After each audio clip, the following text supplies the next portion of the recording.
여러분 오늘 보실 말씀은 히브리서 11장 31절입니다. 히브리서 11장 31절입니다.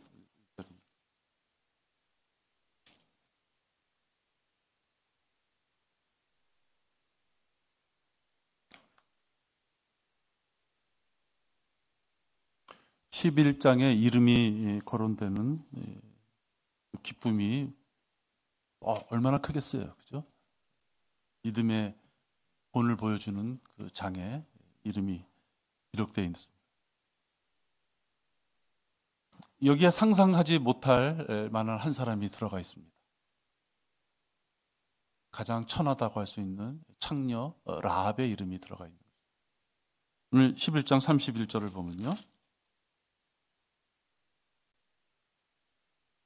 믿음으로 창녀 라합은 정탐꾼들을 편안히 영접함으로 믿지 아니한 자들과 더불어 멸망하지 아니하였도다. 여러분 이것이 한 구절인데요. 중요한 구절입니다. 너무나도 중요한 구절이죠. 오늘 설교 제목은 목숨을 건 라합의 결단입니다. 잠시 기도하겠습니다. 아버지 하나님, 저희들에게 귀한 말씀을 통하여 찔림을 주시고 우리들의 잘못된 것을 가를 수 있도록, 도려낼 수 있도록 저희들에게 성경의 말씀과 기도의 귀한 기회를 주시고 또 주의 첫날 우리가 함께 모여서 주님 앞에 이 모든 것들을 누릴 수 있는 이 환경을 허락하심을 감사를 드립니다. 주님은 베푸셨고 우리는 그 안에서 누리면 되는 것인데 이 기쁨을 누리지 못하는 우리 지체들도 있습니다. 아버지 하나님, 그들의 상황과 환경 다 아실 줄 믿습니다. 주님 살펴주셔서 인생을 살면서 주님 앞에 드려지는 이 귀한 기회를 그들이 어떠한 이유로든지 간에 놓치지 않도록 깨우칠 수 있도록 인도하여 주시옵소서. 말씀을 시작합니다. 부족한 종 말씀을 전하고자 하오니 함께하여 주셔서 우리 모두에게 기쁨이 되고 올바른 교리 가운데 우리가 행할 수 있도록 인도하여 주시옵소서. 주 예수 그리스도 이름으로 기도했습니다. 아멘.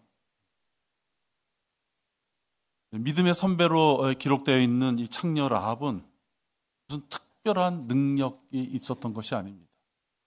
슈퍼맨 같은 무슨 특별한 하루아침에 시험을 봐서 장원급제한 것처럼 그러한 능력자가 아니었습니다. 오늘 11장 31절을 보면 창녀 라합은 멸망하지 아니하였다 이랬습니다. 또 멸망하지 않은 이유가 뭐냐면 믿음이 있었기 때문이다. 근데 그 믿음은 믿고 자기 마음속에 품고 상상하고 그렇게 끝난 것이 아니라 무엇인가 행동에 옮긴 것을 봅니다. 어떤 행동입니까? 정탐꾼들을 편안히 영접함으로. 이 짧은 구절이지만 여러분 이 구절은 목숨을 건 행동이에요. 정탐꾼들이란 어떤 뜻입니까? 스파이, 간첩, 적군이 들어왔다라는 걸 얘기하는 거예요. 상식적이면 신고해야 되고 포상을 받든지 뭐 어떤 그런 행동을 했어야 되는데 라합은 그러지 않았습니다. 믿음으로 창녀 라합은 적군인 정탐꾼들을 영접함으로 목숨을 걸고 그런 행동을 함으로 믿지 아니한 자들과 더불어 영원히 믿지 않는 자들과 더불어 멸망하지 아니하였도다. 우리가 오늘 잘 살펴봐야 될 것은 그 라합은 뭘 믿었느냐 하는 것이에요. 라합은 뭘 믿었느냐. 뭔가를 건덕지가 있었어요. 그죠? 터무니없이 그냥 잠깐 그냥 정신이 획가닥해서 그냥 그렇게 한 것이 아니라 믿고 신뢰했기 때문에 자기가 목숨을 걸 정도로 어떤 판단과 행동을 했다 하는 것입니다. 라합은 가장 먼저 우리가 생각해야 될 것은 어떻게 라합이 그럼 좋은 평판을 받을 수 있느냐 하는 것은 라합은 들어서 알게 된 하나님의 소문에 대해서 의심 없이 믿었던 자예요. 지금처럼 여러분들 손에 들어있는 핸드폰이나 신문이나 라디오, TV 이런 매스미디어들을 통해서 꽉 정보가 들어오는 그런 시대가 아니죠. 구전으로 전해지는 시대예요. 수덕. 야 누구네 집에 뭐 결혼했대, 아들 낳대. 여호수를 찾아봐야 되는데 여호수아 2장 1절에 보면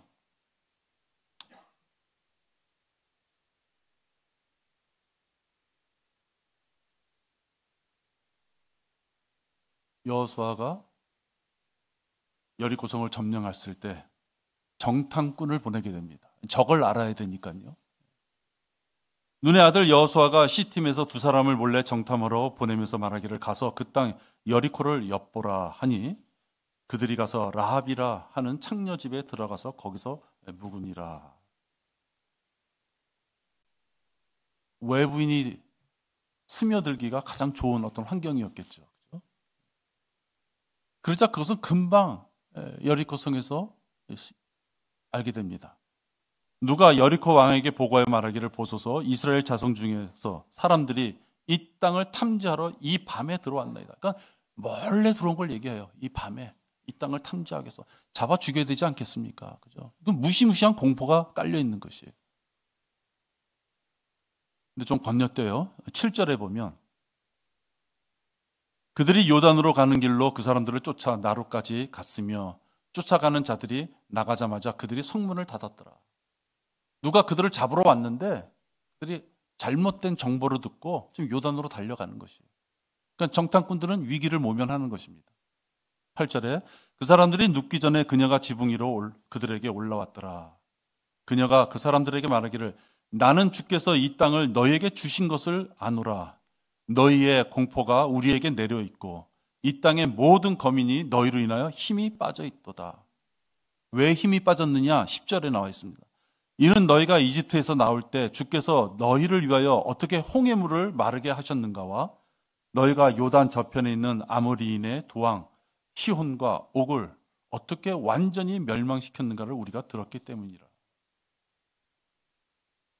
그러니까 여리코 성에 살았던 사람들은요, 파로로부터의 해방, 홍해가 갈라지고, 그 다음에 광야에서의 수많은 전쟁, 또 이렇게 요단의 동편 쪽으로 올라오면서 거인이라고 할 수 있는 시온과 옥을 전멸시키고, 그러고 자기네 여리고 성 앞에 지금 도착한 그 사람들이 바로 이스라엘 민족으로서 하나님께서 그들을 보호하신다 하는 것을 귀소문으로 듣는 것이죠. 왜? 수많은 사람이 죽었거든요. 그죠? 하나님의 전쟁에서의 그 모습은 우상을 따르는 그 민족들에 대한 그 죽음은 아주 철두철미한 거였어요. 여리고 성에 살았던 사람은 다 들은 것이에요. 아까 9절에 보면 너희의 공포가 우리에게 내려 있고 그 성에 있는 사람들에게 다 이미 전해진 거예요. 이 땅의 모든 거민, 여리고 성에 있던 그 성읍에 있는 주민들, 그 거민들이 너희로 인하여 힘이 빠져 있도다. 이미 다 알고 있었던 내용이었지만 창녀 라합은 그 소문을 들었을 때 거기에 하나님의 역사심이 있다고 그는 믿었던 거예요. 11절에 보면 우리가 이런 일을 듣자마자 우리의 마음이 녹았고 너희로 인하여 그 누구에게도 아무런 용기가 남아있지 않았으니 이는 주 너의 하나님은 위로는 하늘에 아래로는 땅에 계신 하나님이시라. 많은 사람들은 벌벌 떨고 이스라엘 민족에게 대적하려 했지만 이 창녀 라합은 하나님이 어떠한 존재인지를 알게 된 거예요.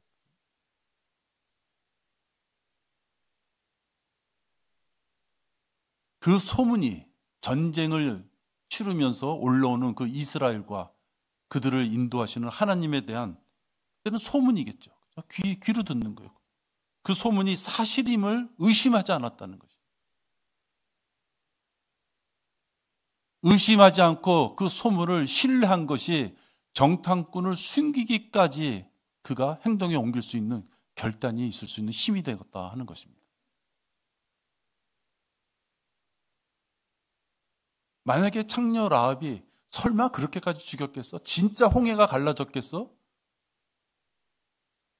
만약에 창녀 라합이 소문 들은 것을 자기 스스로가 그냥 감해버리는 것이에요. 아마 여리고 성에 있었던 많은 사람은 그랬을지 몰라요. 똑같은 소문을 듣고서도 소문일 거야, 확대됐을 거야, 공포심 때문에 더 얘기가 잠깐만 부풀려졌을 거야. 그러고서 안 믿은 사람도 있었겠죠. 근데 창녀 라합은 그렇지 않았다는 거예요. 여러분, 우리도 구원받은 것은 바로 그것입니다. 우리가 그날그날 어떤 체험이나 감정에 따라서 구원받는 것이 아니라 썩지 아니할 하나님의 말씀에 따라서 구원받는 거예요. 우리 교회 그 누구가 빛을 봤다든지 음성을 들었다든지, 그죠?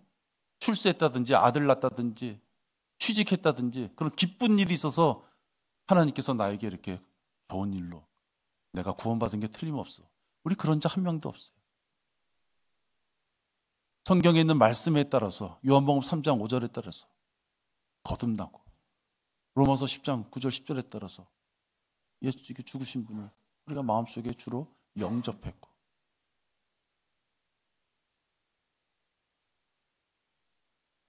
우리는 그런 하나님의 말씀에 따라서, 그 말씀에 따라서 자기의 죄를 회개하고 예수님을 마음속에 구세주로 영접했기에 우리는 구원받은 자.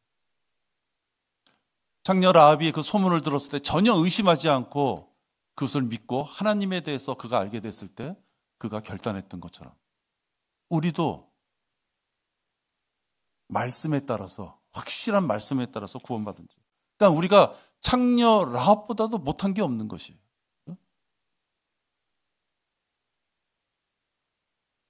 제가 생각하기에 창녀 라합보다는 우리가 더 공부 많이 했을 것 같아요. 더 도덕적일 것 같아요. 그러나 영적으로 봤을 때 창녀 라합보다 믿음이 못하면 안 된다는 것이죠. 그건 전혀 별개다 하는 것이에요. 하나님이 어떤 학식이나 그 사람의 재산, 인품을 보고 믿음의 여유를 판단하는 것이 아니죠. 하나님이 주신 말씀에 따라서 그가 순종하면서 사느냐 안 사느냐가 그의 믿음의 정도의 차이가 되는 것이죠.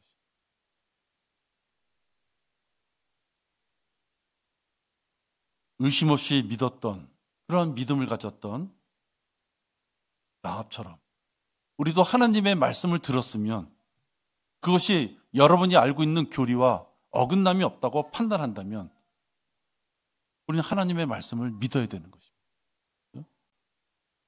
여러분 생각에 혹시 어떤 의구심이나 이런 것들이 들어와서 마음이 흔들릴 때가 있으면 마귀가 나를 미혹하는구나, 나를 쓰러뜨리려고 잠깐 이런 생각을 주는구나, 그렇게 하셔야 되는 거예요. 근본적으로 하나님의 말씀이 없는 교회고, 하나님의 말씀에 틀리는 목사의 설교고, 하나님의 말씀에 전혀 근거가 없는 그러한 지식을 가르친다. 그러면 얘기 틀리는 것이죠. 그런 분이 있다면 빨리 떠나셔야 되는 거예요. 왜 이런 데서 시간을 소비하고 있어요? 이 주일날, 이 귀한 시간에? 그것이 아니고 올바른 교리 가운데 하나님의 말씀에 대해서 우리가 배워가고 있다면 그 들려진 말씀을 창녀 라합처럼 100% 믿고 결단을 하셔야 되는 거예요. 잔머리 재면 안 되는 거예요. 성도들 중에도 영적 성장에 차이가 나는 부분이 있어요. 분명히 있어요. 이 운동선수가 얘기하는 구력, 그거랑 상관이 없어요. 분명히 있는 것입니다. 어디서도 차이가 나느냐? 동일한 시간에 동일한 양을 똑같이 하나님의 말씀을 들어도 얼마나 믿고 실질적으로 생활 속에서 그 들려진 말씀에 대해서 행동을 하느냐 하는 거예요. 순종을 하느냐 하는 것입니다. 다른 차이 아무것도 없습니다. 저 사람은 공부 좀 많이 한 사람이니까 더 많이 알아들었을 거고, 저 사람은 너무 힘든 일을 하니까 하나님 말씀에 미쳐 순종할 수가 없고. 여러분, 그런 것은 없어요. 여러분이 창녀 라합보다도 못합니까? 환경이? 지금 이 시대에도 그 직업은, 직업이라 표현해야 되나요? 그 일은 천한데 그 과거의 시대도 마찬가지예요. 여러분의 환경이 라합보다도 못해요? 그래서 아직 하나님의 말씀에 순종할 때가 아닌 것이에요? 저는 그렇게 생각하지 않습니다. 들려진 말씀에 얼마만큼 믿음을 가지고 그 말씀대로 행하느냐 하는 것은 우리들의 판단에 달려있기 때문에 그래요. 영적 선장이 앞서가시는 분들은 그 말씀 들은 대로, 그 말씀대로 행하는 것이죠. 아주 단순한 것이죠. 아주 단순한 것이에요. 행하지 못하는 자는 어떤 자들이냐? 행하지 못하는 이유를 자기가 자꾸만 만드는 거예요.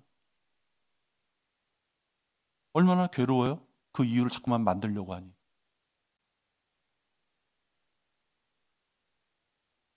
솔직해져야지 성장하는 것입니다. 자기 자신에게 솔직해져야 되는 것입니다. 행위로 순종하지 않는 자들이 어떤 성격이나 환경을 탓하면서 그런 것은 쓸데없는 아주 구차한 변명이 되는 것이죠. 알게 된 말씀을 그대로 실천하는 자, 순종하는 자는 반드시 좋은 열매를 맺게 되어 있습니다. 진리를 믿지 못하고 의심하면서 심지어 불신으로 듣는 자가 있어요. 아예 무지하면 그러지도 않을 수 있어요. 어설프게 아는 지식으로 들려지는 지식에 대해서, 진리에 대해서 자꾸만 손을 대려고 하는 것이죠.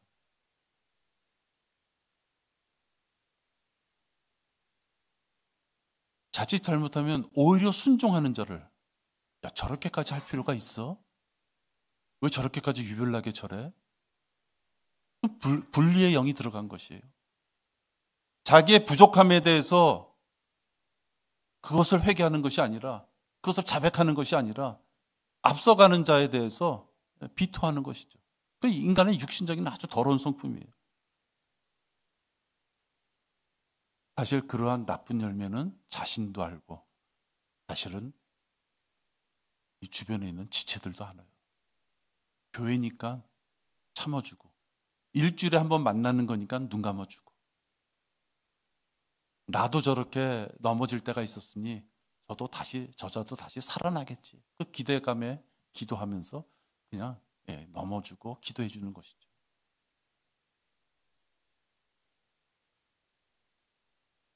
미혹으로 연약하게 된 자는 절제와 인내가 없어요. 쉽게 투덜대게 되는 거예요.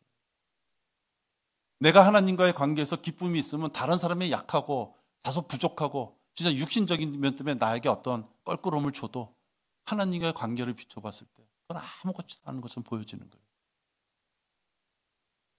하나님과의 관계가 결단으로, 선택으로 확실하게 이루어지지 못하면은 자기의 부족함을 자꾸만 옆에 지체들을 보면서 내가 그래도 이런 면은 더 낫다라고 생각하는 그런 아주 옹졸한 모습이 보여지게 됩니다. 그런 자에게는 하나님께서 효과적으로 역사하시지도 않아요. 이로 인하여 우리가 하나님께 쉬지 않고 감사함은 너희가 우리에게 들은 바 하나님의 말씀을 받을 때 사람의 말로 받아들이지 아니하고 사실 그대로 하나님의 말씀으로 받았음이니 이 말씀이 믿는 너희 가운데서도 효과적으로 역사하느니라. 제가 구령할 때 많이 사용해요. 데살로니가서 2장 13절. 여러분이 교제하는 가운데서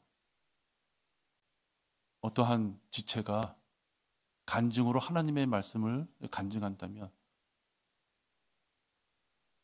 그것이 여러분이 듣기에 교리에 어긋나지 않은 부분을 지금 저렇게 기쁨으로 얘기한다면 하나님께서 저 자매나 저 형제를 통해서 이렇게 또 하나님의 기쁨과 하나님의 선하심을 우리에게 전해주시는구나. 그렇게 받아들여야 돼요. 간증을 핑계로 왜 자랑이야? 그것이 아니라 여러분의 목사가 설교를 할 때 교리에 어긋난다면 그건 뭐 아예 기본이 안 된 거고요. 잘못된 거고. 교리의 말씀 가운데 여러분에게 들려지는 말씀이 있다면 통근찬 목사가 오늘 왜 저런 얘기할까? 그것이 아니죠. 오늘 하나님께서 왜 저 목사를 통해서 왜 저런 메시지를 우리한테 주시는 건가? 마음의 자세가 그래야 되는 거예요. 저를 보라는 것이 아니라 우리들에게 주의 첫날 경배 시간에 설교의 말씀을 주신다 그러면은 그렇게 보시라 하는 것이에요. 사실 그대로 하나님의 말씀으로 받았음이니 진짜 하나님의 음성을 들었으면 이런 표현이 필요가 없는 것이죠. 주의 말씀은 순수하고 능력 있고 보존되고 영원하신 것이에요. 그런데 이러한 능력 있는 말씀은 그 말씀을 100% 믿는 자에게 역사하는 것이에요. 똑같은 성경책을 놓고 똑같은 기초 공부 시간을 하고 똑같은 조직 신학을 공부해도 배움에 있을 때마다 그것을 자기를 비춰보면서 깎아내리는 자가 있는가 하면 아무리 많은 걸 들어도 전혀 변화가 없다는 것은 그 말씀 자체를 신뢰하지 않는 것이죠. 말씀은 하나님의 말씀이라고 하지만 하나님의 말씀을 신뢰하지 않는 것이죠. 좀 유치한 표현입니다만은 오늘 이 자리에 대통령 후보가 이 얘기한다 그러면은 뭘 얘기하려나 대통령 후보가? 오늘 우리 교회 무슨 재정을 뭘 좀 도와줄래나? 우리 교회 좀 앞에 지금 여기 도로에 지금 민원이 들고 있는데 그거 좀 해결해 줄래나? 귀가 쏠깃하지 않겠어요? 네? 근데 여러분, 통근찬 목사라는 한 인간이 문제가 아니라 하나님께서 지역교회를 허락하시고 질서를 허락하셔서 목사를 통해서 하나님의 말씀을 전할 수 있다 그러면은 이런 자리에 여러분 졸거나 딴 생각하거나 그럴 수 없는 것이죠. 저는 그렇게 생각합니다. 다른 말씀이 아니라 종교책이나 철학책 또는 방언이나 치유처럼 신비한 행동들을 통해서 목사가 설교 시간을 다 보내고 있다면 그런 가짜 교회에서는 빨리 빠져나와야 되는 것입니다.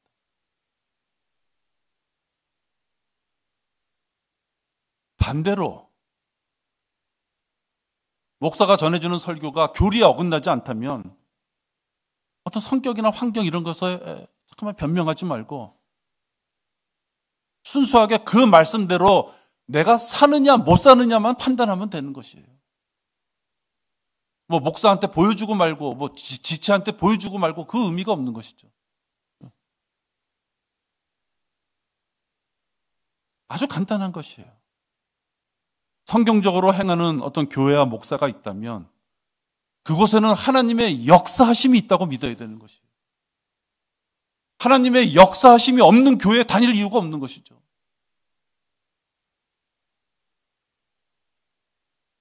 차 마시고 술 마시고 캠핑 가고 그런 데 가면 더 즐겁게 주의 첫날을 지낼 수 있는 것이에요.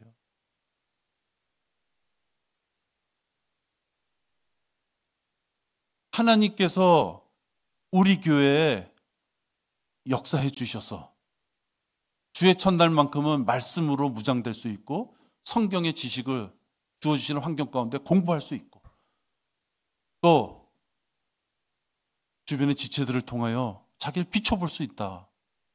그렇다 그러면 이날은 그러한 분위기와 그런 환경 가운데서 자기가 성장할 수 있는 계기를 찾아야 되는 것이죠. 근데 성장하지 못하는 자는 어떤 자들이에요? 나는 아직은 그렇게까지는 할 어떤 환경이 안 돼. 그죠? 평생 그렇게 살다 죽는 거예요. 뭐 그런 사람은 200세까지 삽니까?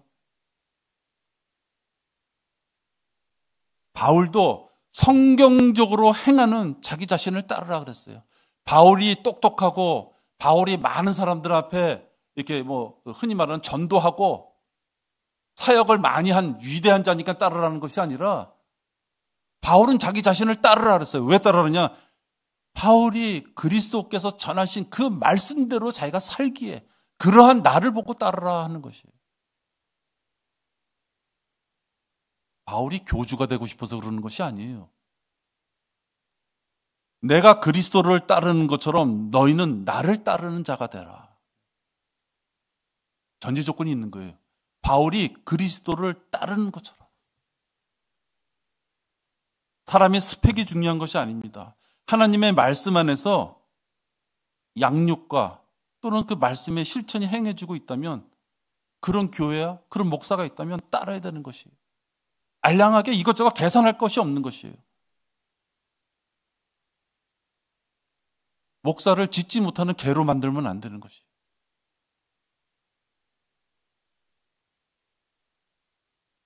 목사는 우리 교회나 우리 지체들 중에 누룩이 끼어 있는 것을 보게 되면 적해야 되는 거죠. 여러분들 자녀들 키우지만 잔소리 많이 하면 싫어하죠, 자녀들이. 내 자식이 아니면 눈길 돌릴 이유가 없는 거죠. 죽든 살든 솔직히 그렇지 않습니까? 지각을 하든 빵점을 맞든 무슨 상관이 있어요?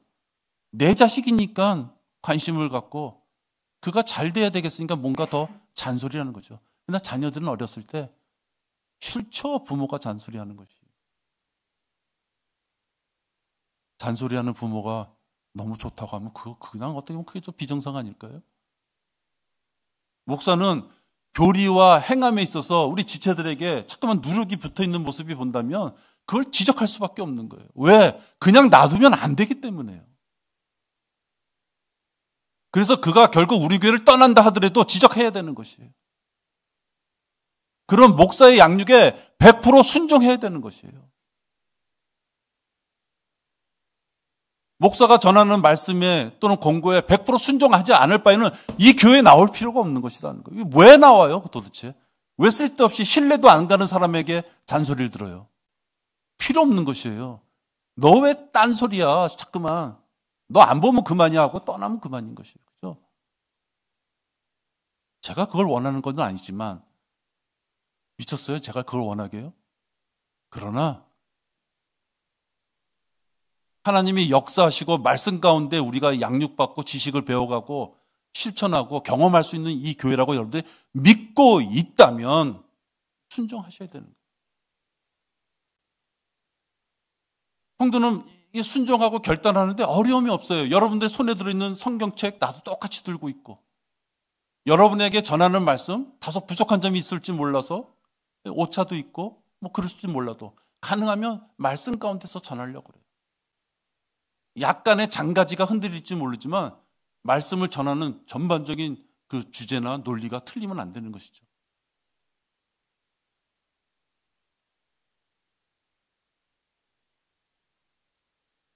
여러분들께서도 교리를 알고 있기 때문에 그 교리에 따라서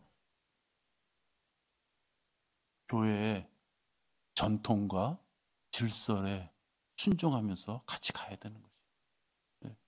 그 교회의 전통과 질서가 마음에 안 들다 그럼 다른 지옥교회 가면 됩니다.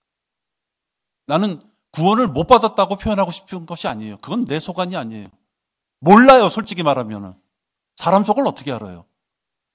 근데 이 교회의 전통과 이 교회의 질서가 자기 마음에 안 든다. 그럼 투덜댈 게 아니라 다른 그런 교회를 찾아가면 되는 것이에요. 저는 그렇게 생각해요. 형제들아 우리 주 예수 그리스도의 이름으로 너에게 명하노니 무질서하게 행동하고 우리에게서 받은 전통을 따라 행하지 않는 모든 형제를 멀리하라.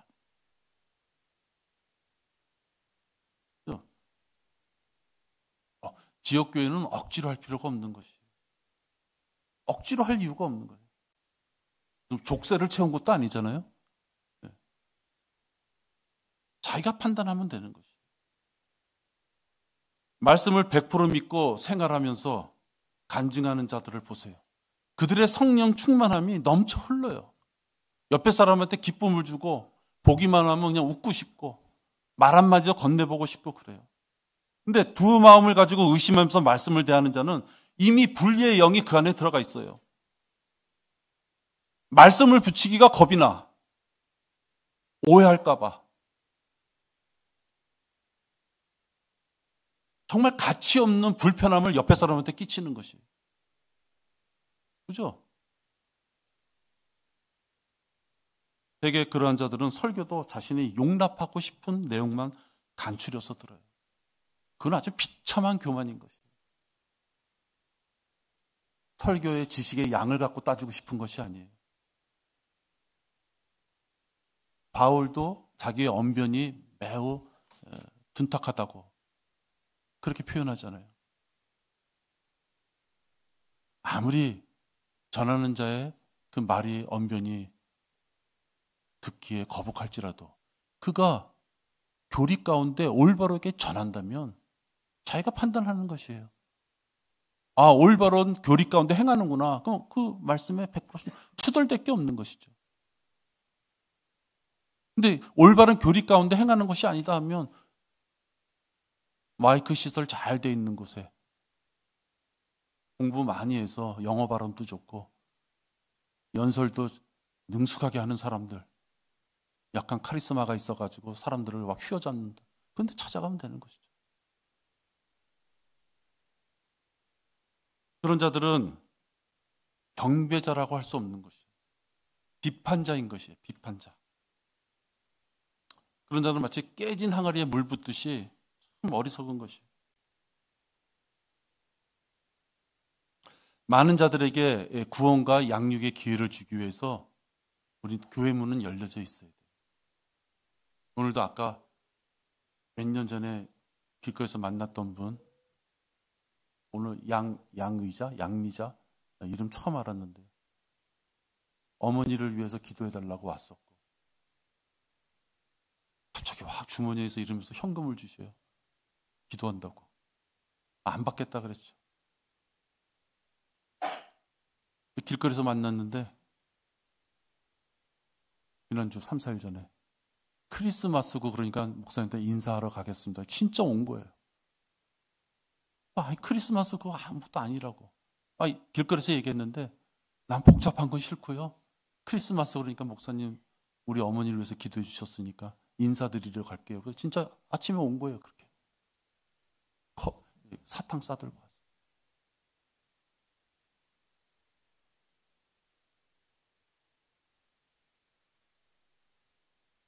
여러분, 그런 자들은 그렇게 정성을 보여. 그들의 생각에는 자기를 위해 기도해주는 목사한테 다른 교회 목사지만 찾아가야 된다는 정성을 보여요.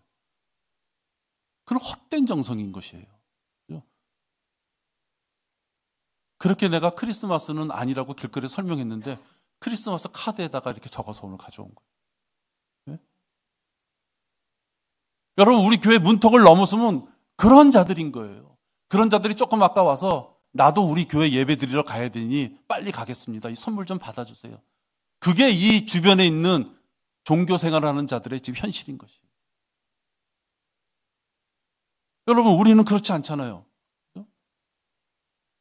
옆에 있는 지체가 뭐가 좀 부족하더라도, 설교를 전하는 목사가 뭐가 좀 부족하더라도, 우리 교회가 이런 환경 때문에 다소 어려움이 있더라도 이 교회에 하나님이 역사하셔서 살아있는 말씀이 올바르게 전해진다면 자기 자신의 약간의 불편함과 어려움은 참는 것이에요. 스스로 많은 것을 안다고 생각하고 자신만의 사고와 행동으로 교리와 전통에 따르지 않는 자들은 사실 교회에 같이 생활할 필요가 없는 거예요. 놔드리고 싶은 것이에요. 얼마나 힘들겠어요. 얼마나 괴롭겠어요. 또 제 욕심으로는 그런 자들은 우리 다른 지역교회 성도들을 위해서라도 그냥 방치할 수가 없는 거예요. 우리 전체 교회를 다소 어렵게, 어둡게 만드는 자를 우리 교회가 포용할 이유가 없다.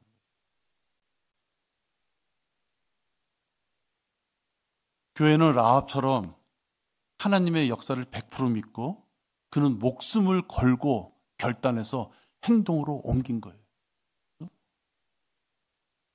우리 교회도 그런 성도가 필요한 것이에요. 아니, 라합도 했는데 여러분이 못할 건 뭐 있습니까? 라합도 했는데.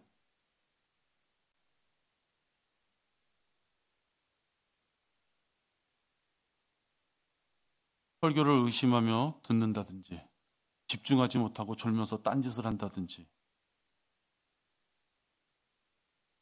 그런 자들은 하나님의 일은커녕 지체들 간의 교제도 어려워진 것이에요. 왜? 다 알게요. 다 안단 말이에요, 여러분. 성령 충만해서 넘쳐나는 자와 교제하는 것과 불만이 있어서 얼굴에 어둠이 있는 자와 천치바보가 아니라면 다 알죠. 눈치가 있어야 되는 것이에요. 나는 똑같은 말씀을 갖고 똑같은 목사로 외워서 똑같이 양육을 받는데 왜 기쁨에 충만해서 나눠주는 자가 있는가 하면 나는 왜 블랙홀처럼 내 주변에 있는 사람으로 하여금 그런 기쁨을 다 그냥 없애버리는 사람이냐. 그건 자기가 한번 생각해 봐야 되는 거 아닙니까?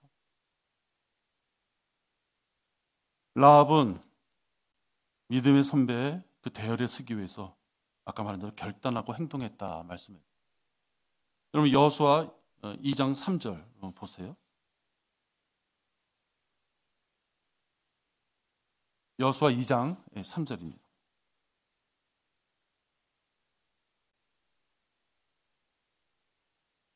여리코 왕이 라합에게 보내어 말하기를, 왕이 보냈어요. 내 집에 들어와서 내게 온 사람들을 내보내라. 이는 그들이 온 땅을 탐지하러 왔음이라 하니. 이미 왕은 다 알고 있는 거예요. 보통 사람은 어떡할 거예요? 여기 있어요. 그러지 않을까요? 그죠? 이미 다 알고 왔어요. 근데 어떻게 했어요? 그 여자가 두 사람을 데려다가 숨겨놓고, 6.25 때 북한군 내려올 때 흔히 지주라고 하는 자들이 많이 죽었죠. 소작농 하던 사람들, 남의 땅을 빌려서 일하던 사람들이, 그 양반이라고 하는 사람들이 하도 학대를 하고 쌀을 다 빼가니까 공산군이 이렇게 내려오니까 그 소작농들한테 여기 빨간 명찰을 달아준 거예요. 그러면서 어떻게 했어요? 양반들 다 잡아, 지주들 다 잡아줘요. 자본주의 세력들 다 잡아줘요. 그러니까 그 노예로 살던 사람, 하인으로 살던 사람이 자기 양반들이 어디에 뭐가 있는지 얼마나 잘 알아요. 다 잡아다 죽창으로 찔러 죽인 거예요. 여러분, 이 라합도 자기가 그 환경에서 살아남으려면 신고하면 살아남죠. 그죠? 상도 받았을지 몰라요. 라합은 그러지 않았다는 거예요. 목숨을 걸고 그들을 숨겨주는 결단을 한 것이에요. 숨겨놓고 이렇게 말하더라. 사람들이 내게 왔었으나 나는 그들이 어디서 왔는지 알지 못하였으며, 거짓말까지 하는 것이죠. 이제 얻어지자 성문이 닫힐 때쯤 되어 그 사람들이 나갔으니 그 사람들이 어디로 갔는지 나는 알지 못하느라. 그러면서 어떻게 해요? 속히 그들을 빨리 쫓으라. 자기가 숨겨놓고서, 그리하면 너희가 그 사람들을 따라잡으리라 하더라. 그렇게 해놓고 어떻게 했어요? 한편 그녀는 그 사람들을 지붕 위로 데리고 가서 그녀가 지붕 위에 가지런히 쌓아둔 삼대로 숨겼더라. 아까 말씀드린 대로 2장 7절, 8절, 9절 넘어가는 것처럼 결단을 했더니요, 이렇게 과감하게 거짓말을 하면서까지 했어요. 왜? 라합은 살아야 된다는 그것이 하나님의 손길에 있다는 걸 안 것이. 똑같은 공포스러운 하나님께서 전쟁에서 역사하셨던 그 공포를 들었음에도 수많은 사람들은 그걸 믿지 않고 신뢰하지 않았지만, 라합은 그 공포와 그 모든 환경과 소문을 들었을 때 그 하나님께서 그 민족을 이끄시는 분이구나 하는 걸 믿었던 거죠. 나도 그분 앞에 순종해야 되겠구나, 그 결단을 한 것이에요. 여러분, 우리가 라합보다 못한 게 어디 있어요? 여러분의 라합은 소문으로 들은 것이에요. 누가 도대체 라합한테 가서 그 귀에다가 그 소문을 얘기했는지 모르지만, 여러분, 우리는 인쇄물로 되어 있는 이 하나님의 말씀을 보고서 구원받은 자예요. 라합은 진짜 소문을 전해준 사람이 평소에 거짓말하던 사람이야. 그러면 야, 저 자식 저거 또 거짓말하는구나, 그럴 수도 있었을 거 아니에요. 근데 우리는 변경할 수 없는 하나님의 말씀이 이 성경책으로 구원이 무엇인지를 알잖아요. 하나님의 자녀로 살기 위해서는 어떤 삶을 살아야 되는지 아신단 말이에요. 그럼 우리가 라합보다도 결단하지 못할 게 뭐가 있느냐 하는 것이에요. 바른 교리로 우리가 성별했다면 더 이상 마귀가 주는 의심과 두려움에 속지 말아야 되는 거예요. 하나님의 말씀대로 살았을 때 이번 달 생활이 될까? 하나님 말씀대로 살았을 때 내가 이 고난을 이겨나갈 수 있을까? 그거 계산하면 안 되는 것이에요. 여러분, 계산한다면 라합이 그럴 수가 없는 것이에요, 여러분. 라합은 계산한 것이 아니라 들려지는 말씀에 따라서 자기가 갈 길을 선택하고 결단 내린 거예요. 그랬더니 하나님께서는 라합에게 얼굴을 돌리시지 않았어요. 여호수아 6장 25절에 보면요, 여호수아가 창녀 라합과 그녀의 아비 가족과 그녀에게 속한 모든 것을 살렸었으므로. 그 친인척들이요, 창녀 라합이 내 조카입니다, 라합이 내 이모예요, 평소에 자랑했을까요? 자랑했을 것 같아요, 여러분? 안 했을 것 같아요. 상식적으로 숨겼을 것 같아요. 근데 어떤 결과가 이루어져요? 그녀의 아비 가족과 그녀에게 속한 모든 것을 살렸으므로 그녀가 오늘까지 이스라엘에 거하니라. 이는 여호수아가 여리고를 정탐하도록 보낸 사자들을 그녀가 숨겨주었기 때문이라. 라합의 결단으로 그의 가족들이 다 목숨을 구하는 거예요. 결단이 있어야 되는 거죠. 하나님의 일에 헌신하고자 기도하는 자라면 회원으로서 지역교회 내의 사소한 작은 일에서부터 결단하고 실행해야 되는 거예요. 우리 교회가 한 300평 되고 교인도 한 300명 되고 1년의 예산도 한 5억, 10억 정도 되고 차도 있고, 그러면 그때쯤 되면 교회 여러분들이 할 일이, 그때쯤이면 내가 좀 할 일이 있겠지, 이런 생각 드십니까? 여러분, 전혀 그렇지 않아요. 작은 일에서부터 결단하고서 행하는 것이에요. 오늘 우리가 금년에 들어오면서 성경 읽기표 1년에 그래도 일독할 수 있도록 성경표 이렇게 해서 합시다, 이런 얘기 있었잖아요. 시작할 때는 아주 작은 일처럼 보이잖아요. 내가 1년에 한 번 못 읽겠는가? 내가 하루에 2장, 3장 그거 못 읽겠는가? 그 작은 일이 사실 힘든 것이에요. 그 작은 일이 아주 힘든 것이에요. 여러분, 좋은 일이라고 우리가 다 할 수 없어요. 나쁜 일이라고 우리가 다 안 할 수 없어요. 자원하는 마음으로 하되 각자의 자기 은사에 맞춰서 해야 될 것과 하지 말아야 될 것이 있는 것이에요. 피아노 치는 거 참 아름답게 보이고 하나님께 은혜로워 보이고 많은 사람마다 멋있게 치고, 그렇다고 우리가 다 피아노 칠 수 없잖아요. 플루트 하는 사람 보니까 멋있으니까 다 플루트 하자, 그럴 수 없어요. 찬양대가 기쁨이 있다 보니까 전부 다 나와서 여기 2줄, 3줄로 서서 찬양대 할 수 없어요. 자원하는 마음으로 자기의 은사를 찾아서 은사에 맞는 일을 더욱더 열심히 하고, 은사에 맞지 않는 일은 옆에 다른 지체한테 그 기회를 주는 거예요. 제가 드린 말씀이 틀린 거 있어요?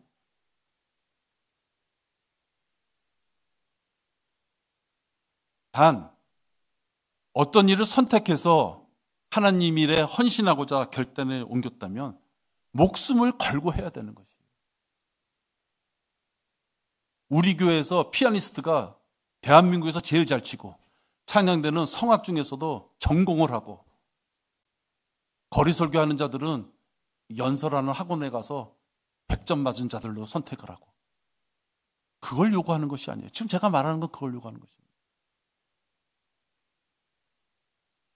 우리 교회에서 내가 이 일을 해야 되겠구나 생각이 되셨다면 최선을 다해서 하는 것이에요. 엉터리로 하면 안 되는 것이에요. 아까 잠깐 제가 교회 안내 때 말씀드렸지만 인도자, 대표, 기도, 찬양대, 유튜브, 식사 준비하고 식당에서 헌신하는 거, 거리 설교하고 구령하는 거, 여러분 그런 것들을요 자기 재능으로 마음에 들면 좀 했다가 소홀하게 했다가 또 욱해서 마음에 들면 또 좀 더 하다가, 여러분 그렇게 경솔하게 접근하면 안 되는 거죠. 하나님 앞에 그렇게 불성실한 모습을 보이면 안 되는 것이에요. 누구든지 참여할 수 있지만 신실하지 못하면 하나님 앞에 징계를 받는 것이에요. 아예 그 일을 하지 않았다면 그 일을 할 수 있는 기회가 더 있을지 모르지만 하나님께서 이 지역교회를 통해서 그 기회를 줬더니만 대충 할 바에는 하지 않는 것이 나은 거예요. 모든 것이 내게 합법적이나 모든 것이 유익한 것이 아니라는 것이에요. 다 할 수 있어요. 다 할 수 있지만 번성으로 할 바에는 자기 자신한테 유익하지. 하나님 앞에 자기 본 모습이 보여지는 것이에요. 아이고 기회를 줬더니 대충 하는구나. 안 하면 그냥 넘어갈 수 있는 일을. 그죠? 지역교회 회원이라면 품위와 질서로 회원의 몫을 다 해야 되는 것이에요. 회원으로서 내가 부족한 점이 있다면, 그래도 회원으로서 내가 일을 하고 싶다면 채워달라고. 그 채워달라고 하는 사람이 건성으로 할 수 없는 것이에요. 내가 버려야 될 것이 있다면 회원으로서 과감하게 버려야죠. 우리가 다 알아요. 또 마땅히 해야 될 것이 있다면 과감하게 행하는 것이에요. 이렇게 우리의 테두리를 주셔서 우리가 모임이라는 게 지역교회에 있기 때문에 이 가운데서 그런 기회가 우리한테 하나님이 주시는 것이에요. 우리한테 진짜 하나님 앞에 헌신할 수 있는 기회를 주시는 것이에요. 그러니 부족하다 보면 채워달라고 해야 될 것이고, 잘못된 게 있으면 빨리 잘라내야 되는 것이고, 내가 해야 될 것이라고 확정됐다면 과감하게 최선을 다해서 도전하는 것이에요. 인류를 요구하는 것이 아니라 최선을 다해서 도전해야 되는 거예요. 라합이 광야의 수많은 전쟁에 대한 소문을 듣고 그는 의심하지 않고 들었어요.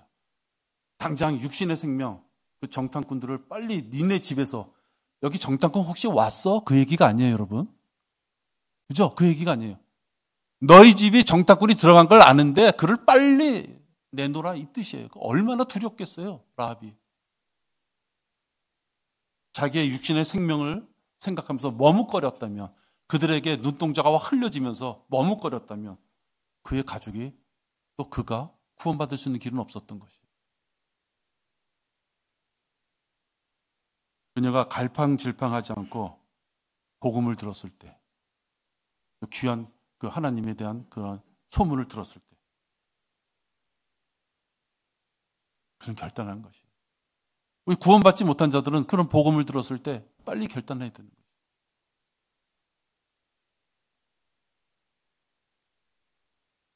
우리가 사역에 동참하기 위해서는 취할 것과 버릴 것을 판단해야 되는 거죠. 여러분, 이제 진짜 며칠만 지나면 25년입니다. 내가 얼마 전에 한 해에 만족했는가라는 제목으로 설교한 적이 있습니다. 여러분 24년도가 여러분 생각하시기에 만족했다면 그 만족한 조건들이 있겠죠. 분명히 누군가가 만족했다면 그 만족한 것을 가지고 아마 하나님 앞에 입 싹 씻을 수 있는 사람은 없었을 거예요. 분명히 감사의 기도를 했었을 겁니다. 하나님 앞에 드린 그 감사의 기도가 내년에도 이어지고 싶다면 또 내년에도 그 감사의 기도한 그 내용대로 자기를 잘 살펴보면서 일을 해야 하셔야 되겠죠. 여러분, 우리는 25년도에는 무엇을 하다가 부르심을 받기를 나는 원하는가 생각해 보셔야 됩니다. 언제 오셔서 우리를 부르실지 모르는데 25년도에는 내가 어떠한 모습으로 있다가 주님이 부르실 때 달려가서 그분을 만날까? 내가 어떠한 모습으로 갖춰져 갈까? 진짜 이렇게 한 해가 저무는 시점에 또 뭔가 이렇게 한 해가 새로 시작된다고 하면 통구영신 예배 드리는 것이 아니라 자기의 삶의 모습을 좀 이렇게 비춰봐야죠.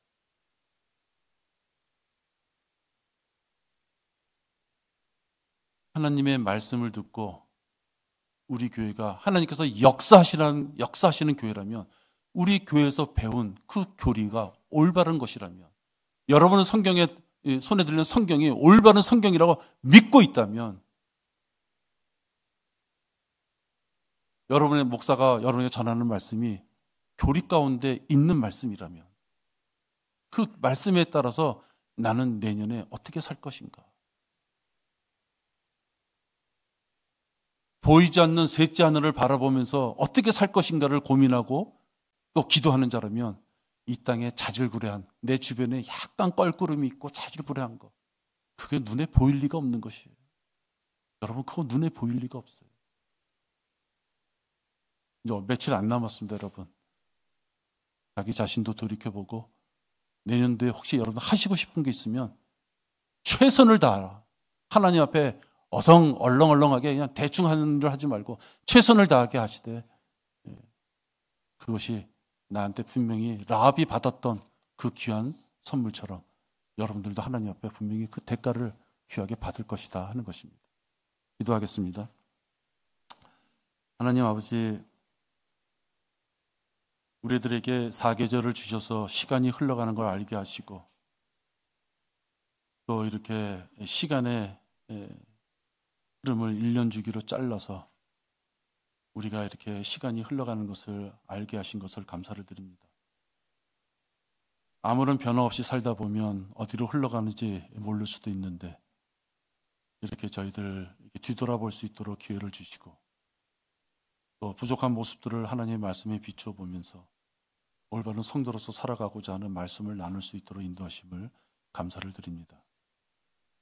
각 개인이 갖고 있는 그 육신적인 어려움들 여러 가지가 있을 텐데 좀 살펴주시고, 그런 육신적인 어려움으로 인하여 하나님을 만나는 시간, 또 하나님의 말씀으로 기쁨을 얻는 시간들이 소멸되지 않도록 인도하여 주시옵소서. 주 예수 그리스도 이름으로 기도했습니다. 아멘.